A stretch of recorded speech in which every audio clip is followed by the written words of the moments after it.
Assalamualaikum warahmatullahi wabarakatuh. Bertemu lagi kita di dalam Sejarah Tingkatan 2, bab 2, iaitu menyentuh tentang sistem pemerintahan dan kegiatan ekonomi masyarakat Kerajaan Alam Melayu. Sistem pemerintahan bab 2.1. Sistem pemerintahan yang diamalkan oleh Kerajaan Alam Melayu yang masyhur ialah sistem beraja. Sistem beraja ini terbagi kepada dua, iaitu pusat dan wilayah. Kerajaan Funan. Kerajaan Funan menggunakan pelbagai gelaran, antaranya termasuklah kurung benam yang bermaksud Raja Gunung, Raja Diraja yang melambangkan Raja Funan sebagai segala raja, dan Cakravatin yang bermaksud pemerintah alam sejagat. Pemerintahan pusat dan wilayah. Raja Funan dibantu oleh golongan agama dan golongan tentera. Funan dibagikan kepada 7 buah wilayah. Ketua wilayah ini terdiri daripada putra-putra raja. Mereka digelar sebagai raja kecil. Kerajaan Champa. Raja-raja Champa menggunakan gelaran Raja Diraja. Raja-raja Champa diktirap sebagai pemerintah yang mulia dan suci serta dikaitkan dengan Dewa Siva. Pemerintahan pusat dan wilayah. Raja Champa dibantu oleh para pembesar yang bertanggungjawab mengutip cukai, menjaga keamanan dan mengukuhkan pertahanan. Pada peringkat wilayah, Champa dibagikan kepada 5 wilayah, iaitu Indrapura, Amaravati, Vijaya, Kautara, dan Panduranga. Kerajaan Sriwijaya. Raja-raja Sriwijaya mempunyai unsur kesaktian dan dianggap sebagai bodhisattva yang merujuk peranan raja sebagai Buddha di bumi.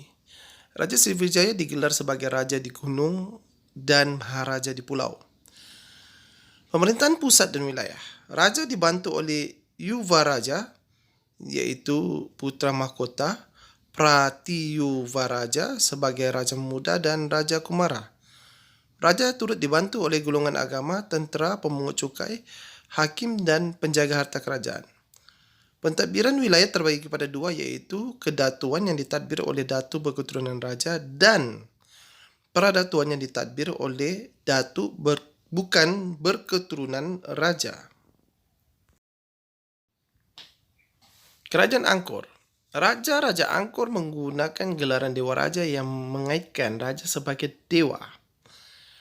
Kuasa kedua dan ketiga yang penting dalam sistem pemerintahan ialah Permaisuri dan Raja Muda. Pemerintahan pusat dan wilayah. Raja Angkor dibantu oleh pembesar yang bertanggungjawab dalam bidang keagamaan, kehakiman, keselamatan dan perbendaharaan. Pada peringkat wilayah, Angkor dibagikan kepada wilayah, daerah, daerah kecil dan kampung. Kerajaan Kedatua. Kerajaan Kedatua banyak dibayangi oleh kerajaan besar di alam Melayu, terutamanya Kerajaan Sriwijaya. Namun begitu, Kerajaan Kedatua mempunyai bentuk pentadbiran yang mudah dengan adanya seorang ketua. Ketua ini menguruskan hal perdagangan dan keagamaan. Apabila Kerajaan Kedatua menjadi sebahagian daripada Kerajaan Sriwijaya, corak pemerintahnya berubah. Kerajaan Kedatua menjadi sebahagian daripada Peradatuan Kerajaan Sriwijaya. Kerajaan Majapahit. Raja-raja Majapahit menggunakan gelaran Maharaja, Sri Maharaja dan Sri Batara. Pemerintahan pusat dan wilayah. Raja dibantu oleh Sabta Prabu dan para pembesar. Sabta Prabu ialah majlis penasihat diraja yang terdiri daripada kerabat diraja. Majapahit dibagikan kepada 14 wilayah. Setiap wilayah ini dipecahkan kepada kabupaten, kawadanan, pakuwuan dan kebuyutan, iaitu daerah kecil serta kampung. Struktur pemerintahan Kerajaan Gangga Negara tidak jelas. Kajian menunjukkan Kerajaan Gangga Negara mengamalkan sistem pemerintahan beraja. Raja ini berperanan membangunkan kemajuan perdagangan dan bertanggungjawab dalam hal ehwal keselamatan. Sistem pemerintahan tonggak penting dalam usaha-usaha kerajaan alam Melayu untuk membangunkan kerajaannya. Sistem pemerintahan teratur dengan susunan kuasa raja di puncak, pemerintahan yang dibantu oleh pembesar pusat dan wilayah telah mewujudkan kestabilan di alam Melayu. Oleh itu kita harus menghargai kestabilan dan keamanan negara supaya kita dapat hidup makmur dan maju. Baiklah, terdapat dua golongan dalam struktur sosial masyarakat dalam kerajaan Melayu, yaitu golongan pemerintah dan golongan diperintah, seperti di raja tersebut. Kita akan belajar lebih lanjut lagi dalam bab 3. Jumpa lagi. Assalamualaikum.